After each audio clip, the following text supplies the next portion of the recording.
Welcome back, and I've been joined by Oscar Bimpo. You know that here on the show on Fridays, we try to motivate you, to get some self-development for yourself. Hopefully, you're learning something new, because we come here week by week. We try to help you to, get to, higher heights with Oscar. Oscar, hi, how are you? How are you doing, Gloria? I'm good. I'm good. Good. It's Good to another have Friday, you. isn't it? Yes, it is. Yes. It is. Good to have you. Good to always have me as well. How has your week been? I always say we're always grinding. The stone is very rocky. We're taking our time to grind it to smoothness. Okay. It's taking time, but we will get there. Okay. We'll surely get there. But so let's today we're looking at changing the narrative from seeking for employment to being self-employed. Yes. Okay. Actually, I want to thank everyone that's been watching us every Friday, and all that we're trying to do is to encourage people to start changing the narrative. I think this is as a result of number of young people that comes to me, they need a job. And the question is that I'm always asking myself, how can I do better? Because your resources have always got a limit that you can help. And your network has got a limit that you can help. But is there a way we can create a platform for these young people to start changing their mindset and start something on their own? Because it looks like the preaching that we've been preached to, that there are jobs in the market, is not actually so. The number of university students that are coming out year on, the question is the system able to absorb them? And I think it's a big no. So I think we need to start changing the preaching. That look, the jobs probably might be there, but it's just for a certain number of people on a yearly basis. So you need to start thinking otherwise, how you can survive or how you can start something on your own. And this is where I want to tell young people that they can always start from somewhere. Okay, starting from somewhere, say I'm a university graduate, I just graduated from school. I'm not sound financially, and I'm trying to get out there to find a job. How do I start from zero? Probably Yes. Zero, because your parents will say, okay, so where we investing there? Yes. Yes. And so you're basically starting from a 0 point. How do you move from there, trying to start your own business? Because you might not even have the capital Yes, exactly. to start Exactly. your own venture. So how do you do it? So I think this is a very good question, and I think this is what is bothering everybody's mind. And the question is that, where do I even start from? From zero, I've got nothing. Where do I start from? You see, a lot of people want to start big. I want to tell you, start small, but think big. You have to know that, you see, there is a lot of businesses in this country that we can start from somewhere. And because we've been conscious that if you go to university, you have to live a certain level of life. You don't want to come down to a certain level to start. We don't really start because, one, we don't want our mates to see us doing something. I think the story of the A1 bread came up, and people were thinking a university graduate on the street, but they didn't know what he has done behind the scenes. So we need to start from somewhere. I went to a business fair at La Palma, and I loved what I saw. I even took a picture with that lady, and that lady has got a machine dispenser that does the coconut in a special way. It bores a hole in it, then it is dispenses to a cup, then it's being sealed, put in a nice polythene bag. And I'm like, they were charging 5 cedis. So now the other compatriots are charging 2 cedis. He has more than double the price. Why? Because that person has added value to coconut. Yeah. That person's coconut is not on the wheelbarrow. It is where, and look at, if this person is not going to put that machine anywhere, the target will be at the East Legon, the cantonment, where people can afford. Now this person, over time, so the person selling for 2 cedis is making profit. The same product, the person is selling for 5 cedis because the person have added value. Now who is going to run faster? But these are the small businesses I want young people to start. That machine, how much it cost? I asked the lady, and it doesn't cost that much. And this is where integrity, honesty comes in. Somebody in the family, a friend, or somebody that holds the money, you partner with the person. For example, if I've got so much money and you say, look, I need 1,000 Ghana cedis or 2,000 Ghana cedis to get that machine, and I know you are a very diligent person, hardworking person, honest person, I can easily give you the money. So young people want to start business. One, they are not honest. Two, there is no integrity to show. Who is going to support you? You have got a business idea, somebody has got the money. You have got the business idea, a family member that believes in you have got the money. They can support you. But because we are not honest, because we don't have integrity, we don't get what we want. And some of these things, we take it for granted. So learn to start from somewhere, from humble beginnings, and build. Look into the Ghanaian market. There are so many businesses you can start. For example, you want to start a restaurant business. You can start from the tabletop. But because you are a degree holder, you are not going to put your food by the gutter. You are going to really brand your restaurant, even on a tabletop, to a certain level. And from there, you can graduate to a kiosk, to a store, and probably to... We all know how Papaya started and all do. Now, the branding of Papaya is the likes of the Burger Kings and the KFCs.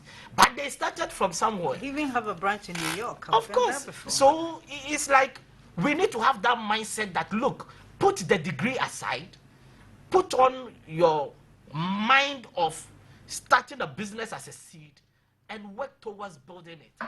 And I think this is where I want to conscientize young people. You know, there's a young man who sells prekesa sobulu at the Kanishi market. For those who go to the Kanishi market, a man at home. And like, if you really apply the Kanishi market, which is where I go, I shop most of the time. To say, oh, who are prekesa sobulu, and he is a KNUST, he will be a KNUST, Yes. and he has what it takes. I mean, or the prekesa sobulu, to say, oh, he's doing things. Yes. He has one with a bit of sugar, one just in its raw state, and he what you see when he sees me, oh, madam for blah to say no bay and Exactly. You buy. Yes. And he's a guy. He's not like and he says, I ask him to, how do you survive? He says, but say so you know people. But that person will graduate. Oh yes, He will graduate. Yes. Give that person. It's a time is the And best I'm telling judgment. you, he's a university graduate. Yes. He's not a KNUST. A time is the best judge, right? So let's give this person 5 to 10 years.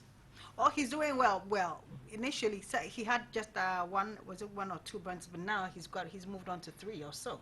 So now he's maturing. He's maturing on a daily basis. No, I'm Kanishi not to say. Practice so well, practice. Oh, but to say. A man of crato because of how he would even present it to you. Exactly. So your degree holder, yeah. as a degree holder, your presentation should be different from the ordinary person who has not been to school. And you should start building that business from the scratch. And trust me, some of these businesses does not cost. Can you imagine starting a porridge business? Yours should be different because you have been to university. Your apron should be branded. You should have an umbrella that is branded. Of course. Your profit, you invest in the business. You don't just get the profit and spend it today. And this is where young people should start from. I can tell you there are no jobs in the market. And even if there are very few. And the very few are the people who have got serious network that are going to get those jobs. So people, I meet somebody who has stayed in the house for 3, 4 years, 5 years, saying there is nothing I can do. There is something you can do. Just that, look, broom, right? The broom that we use. Yeah. Gloria, it has been tied the same way all these years. Can you even brand broom that your broom is Ghana flag, tied with it with the black star in it, well tied, well branded in a way that your broom will not be at Kaneshi, but your broom will be at Accra Mall, where you are going to charge more. This is the mindset that we need to start inculcating in the young people, for them to learn that there are so many businesses here in Ghana. All you need to do is to add value to the business, charge more, and you are going to get more clients. I think I showed a picture of that young lady. I think if the production guy can show it, of the one that has done the coconut with the machine. And I'm like, look, I'm buying it not just because I just want coconut, but I'm buying it because it's hygienic. You have added value to coconut, and you are charging more, and you are in business. They are in Cape Coast. I'm helping you to set up. Of course, they are in Cape Coast, and they have strategized in putting their machines at the tourist areas. Of course. And they are making money. Of course. Of course. So this is where young people should start. Stop thinking about always looking for a job where you are going to wear a suit and sit in an AC. That place, there is not even much money over there. Those on the street, start something. And you know the other thing about when you're always looking for something you can't find on the market. Now, my friends and I will talk about these things all the time. We're planning on some levels. There are certain things we really want, but we can't get them. So we say to ourselves, Charlie, and we're going to. There is a gap in the market. Yes, because we're saying there are people like us who need these things. So they'll find us. Of course. So we're looking at it. So that's the other way to look at it. When Yes. you realize there's a problem. Yes. Something you can do, to create You see, I was telling, money for yourself. I was speaking somewhere, and I told them that, look, the things you complain about all the time, you should start having a solution and sell it. Of course. And the question is that where we live in Ghana, in Africa, there are so many problems. And you mentioned about problems, and that brought my mind to it. Where there are so many problems, that means that's where there are so many opportunities. So viewers, that's the Yes, machine. that is the machine over there. And look, I just took a picture with them, and I'm like, look, you guys are changing the narrative. This is where you guys are bringing a strategic focus, adding value to what everybody else is doing it ordinary. People are putting coconut on trucks. People are putting coconut on wheelbarrows.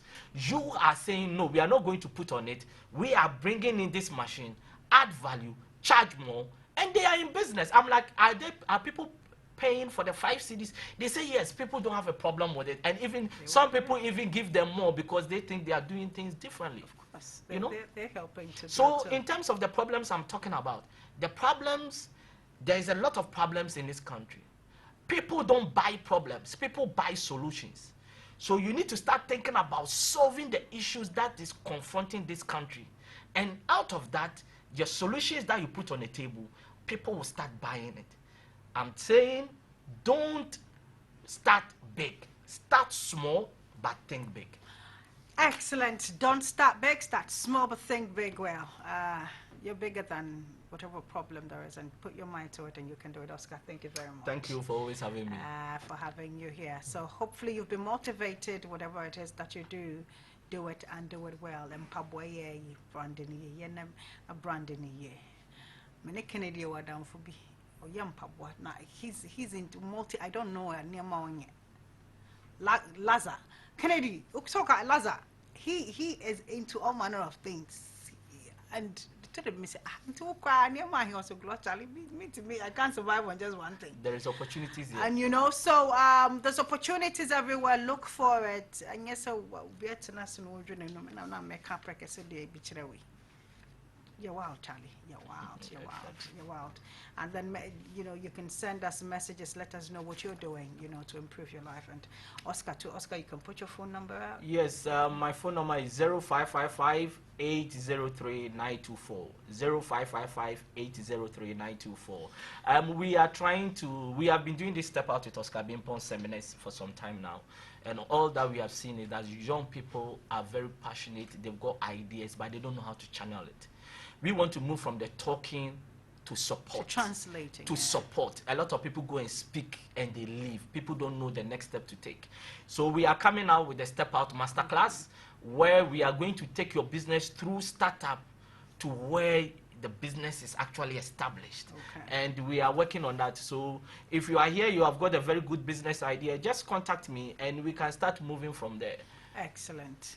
And so, Oscar, good to have you once again. Good to have you once again. And how about we journey around the world now, and let's have a look at the UMAG 2019 exhibition highlights, and it was between Garan and Pat Rafter.